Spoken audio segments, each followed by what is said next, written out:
선생님, 지금 언론이 여러 가지 이제 말들이 많이 나오고 있는데 그 언론이 이제 수평이 좀 기울어져 있다 이런 얘기들도 나오고 있잖아요. 앞으로 우리 언론이 나아갈 방향에 대해서 말씀해 주시면 감사하겠습니다. 요번에 이제 언론 이야기가 나와서 제일 웃기는 게 네.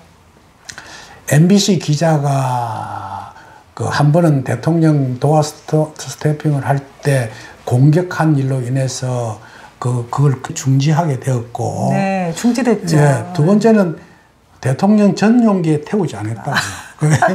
내가 됐어요. 예, 그러면 그리고 한가 소문에는 그 안에 세무조사를 실시해서 엄청스러운 세금을 징수하고 했다는 이야기도 들리는데, 네. 그러면 아마 MBC가 죽을 줄 아는 것 같은데 그건 천만의 이야기예요. 네. 오히려 그로 인해서 MBC가 엄청스러운 많은 시청자를 안게 되었고, 네. 옛날에는 제 역시도 뉴스를 볼 때 주로 KBS를 봤거든. 네. 그 사건이 일어나고 난 후에는 MBC 뉴스를 보게 되더라고. 응원을 하게 되신 거네요. 그 옛날에 그 좋은 예로서는 동아일보 사태가 있었죠. 네. 동아일보 광고 탄압을 박정희가 했을 때가 있었을 겁니다. 네. 그때 모든 국민들이 광고에 대한 후원을 한다고 돈을 주고 그 속에 엄청스럽게 그 동아일보의 구독자가 늘은 사실이 있을 겁니다. 그 절대 현 정부가 잘 못하는 거예요. 언론은 탄압하면 큽니다.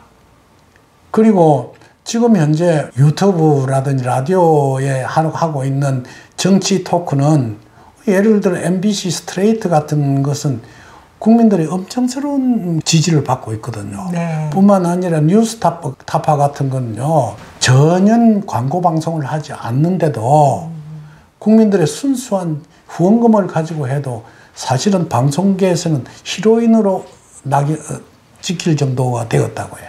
그러면 그 방송에서, 그 언론에서 현 정부를 탄압하고 욕하고 반항하고 하는 것을 두려워할 것이 아니라 그걸 풀어주고 올바른 정치를 하면 되는데 그걸 못하게 하기 때문에 언론 지형이 기울어진 운동장처럼 변하는 거거든요. 네. 그래서 사실 현 정부라든지 정치권에서 그런 대응은 잘 못한다고 생각을 해요. 네. 오히려 그런 것을 확실히 자율스럽게 해주고, 네. 그러니까 토요일이 되면 이런 일이 있어요. 오늘은 광화문에 촛불 시위가 얼마나 모였을까 하는 것을 뉴스로 알 수가 없으니까 네. 전부 유튜브를 보게 된다고요. 그럼 그렇죠. 오마이뉴스라든지 빨간아재라든지 이런 걸 통해서 실시간으로 유튜브를 열어주니까 네. 그걸 가지고 전부 다 보게 되는데 네. 그걸 탄압할 필요가 있을까? 네. 탄압한다고 해서 그게 나빠질 이유가 없습니다.